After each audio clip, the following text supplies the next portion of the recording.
At this time, some astrologers came forward and denounced the Jews. They said to King Nebuchadnezzar, "May the king live forever.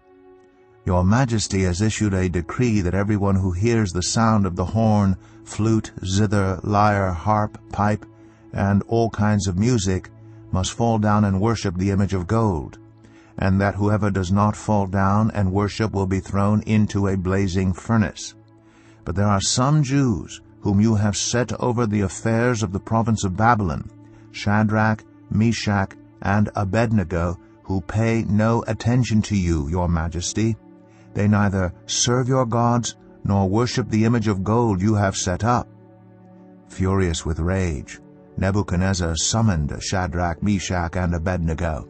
So these men were brought before the king, and Nebuchadnezzar said to them, "Is it true, Shadrach, Meshach, and Abednego, that you do not serve my gods, or worship the image of gold I have set up? Now when you hear the sound of the horn, flute, zither, lyre, harp, pipe, and all kinds of music, if you are ready to fall down and worship the image I made, very good. But if you do not worship it, you will be thrown immediately into a blazing furnace. Then what God will be able to rescue you from my hand?" Shadrach, Meshach, and Abednego replied to him, "King Nebuchadnezzar, we do not need to defend ourselves before you in this matter.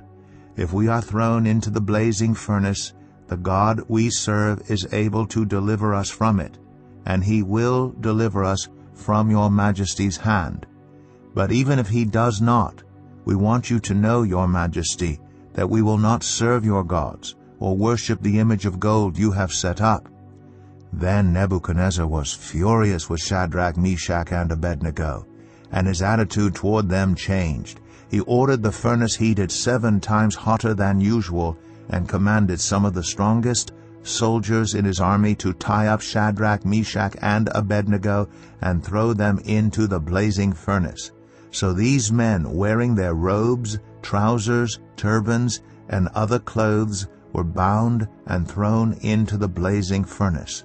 The king's command was so urgent, and the furnace so hot, that the flames of the fire killed the soldiers who took up Shadrach, Meshach, and Abednego, and these 3 men, firmly tied, fell into the blazing furnace.